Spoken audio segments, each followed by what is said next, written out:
Alright. Hi everyone, Samthony Santano here, the internet's busiest music nerd, and the best vape in the fucking game! Today we are reviewing Covered in Stitches by Virginsmell, also known as Tom Worcester. This project's quite interesting. It takes Stitch's EP, one of his earliest EPs, and has done an entire cover album over this original EP in his own styles and in his own flair and in his own project, essentially. This translates actually into this 5-track project of this gargled mess of sounds and styles and influences and energies that you can receive from it, and surprisingly does a lot with it and runs with it. But let's not waste any more time and just jump right into the first track. This track's very odd. It's an acapella version of Stitch's I'm Crazy, but the entire track is just his voice. And there can be a quite interesting novelty. It can give a quite interesting spin onto a track and really highlight a artist's vocal talents. Not here though. This one isn't the one. This isn't one of those great examples. This is horseshit, to be the most kindest thing.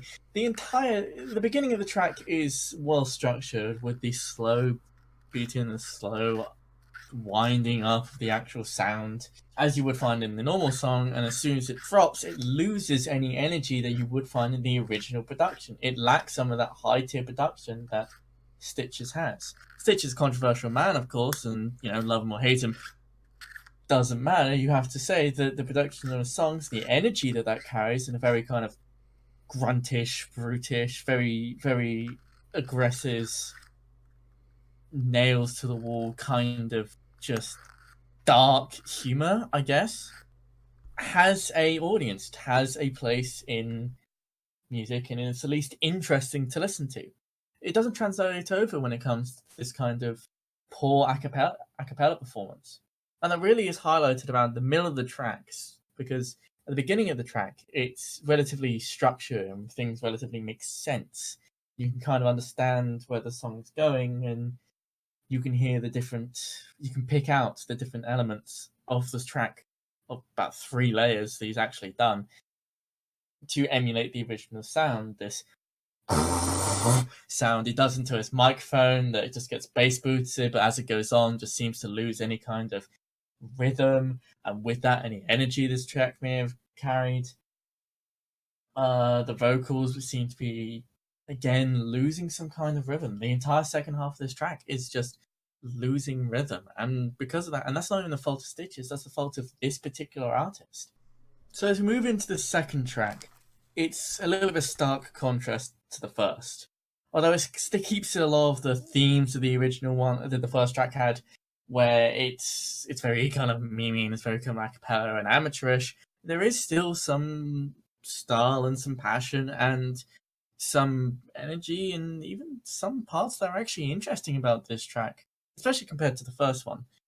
It starts off very simple, and it starts off a lot better with this acoustic guitar noise, along with another kind of lowered bass boosted electric guitar for the bassline track, which is obviously quite creative for at least an amateur artist who doesn't actually have that much production quality.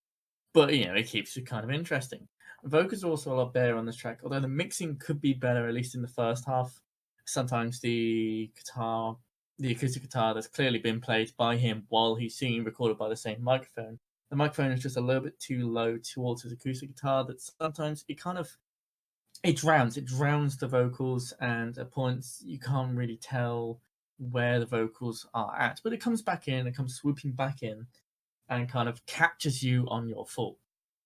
Now that's when you get to the breakdown. I spoke about in the last track how the last track didn't have much energy, didn't convey the same kind of emotion that the originals did. This one takes a lot more interesting elements and a lot more interesting aspects into the breakdown, and actually makes it kind of interesting. He does this layered effect with his voice where parts of it is high and tripled and parts of it is low and tripled, while the song kind of slows down and that underlining bass tone is gone, leading up to this big crescendo of noise that some people may be a little bit intermittent at, just because it is a bit of a wall of sound again at some points, in the same vein as the vocal comment from before. But there is actually some merit in it, and overall, I think this track is a lot better and a lot more improved from the first one. So next is the song "Brick in Your Face," obviously the most popular one from the original EP by Stitches, garnering over 27 million views for its just brash nature and genuine unapologetic anger and rage you usually see out of Stitches, and a lot of people claim this is pinnacle Stitches. And so because of that, you expect this track to be one of the more entertaining ones from this cover EP, and it certainly does not disappoint. At the same time, I can't give it glowing reviews. Because of the simplistic nature of the original song, the guitar backing that's there, or this again double layered, where it sounds like he's just slapping like one or two strings of his guitar like every half second to create a beat, somehow works.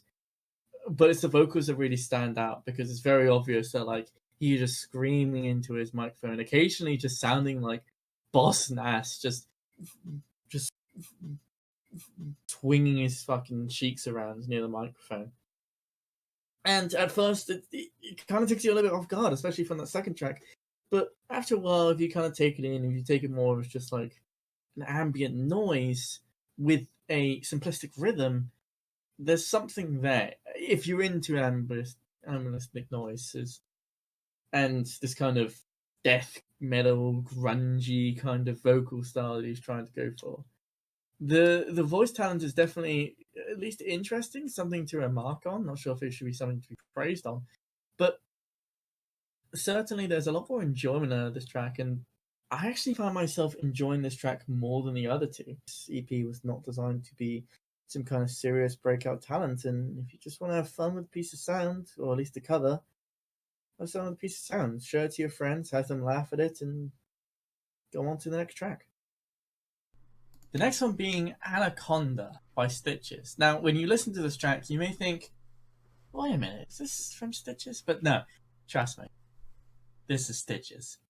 So this track goes back to the first track, kind of more a cappella themes, but still keeping a lot of those guitar riffs and guitar solos, and again taking its own kind of stylistic twist from the original track. And taking its own kind of stylistic twist on it, with a lot more somber tones and a lot more acoustic melodies to kind of ease you into this track. Anaconda, as you may know, a very kind of famous Nicki Minaj track, and very much memed on in the music community, and even on Twitter, if you remember from those days, being a somewhat grotesque song about male genitalia. But this track obviously takes that meme element away from the original Anaconda track and embraces it with this kind of somber tone.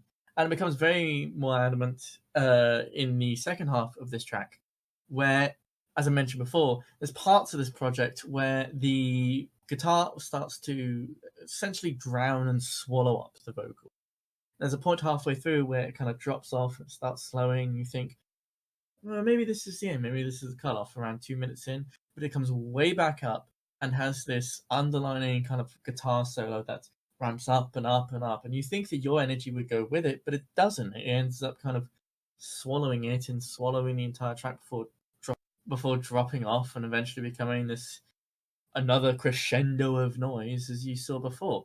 It follows the same elements and it follows the same energy of the previous tracks, and definitely again something you could probably hear and laugh about, but it's also a lot more easy listening. It's a lot more accessible just because of the somber tones. Another take on the very famous Nicki Minaj track by Nicki Minaj. So finally, the end of the EP, and some would say thank God to this part, and I wouldn't blame them. We have the track 1 Million Dimes, which is meant to be a cover or a remix of Adele's Hello. This track takes the idea that Stitches made by taking the Adele track, changing a few of the lyrics, making it a lot more into his style with a lot more bass and a lot more hip-hop elements, which means nothing's balanced.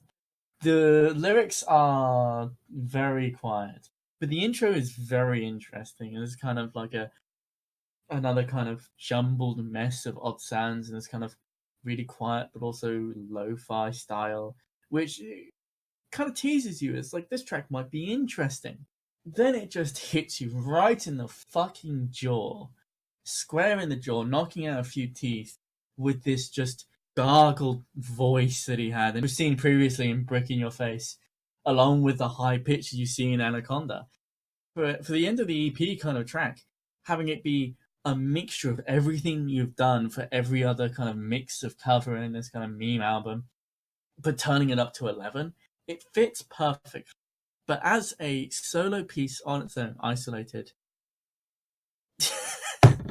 what more can I say? Go listen to the track yourself.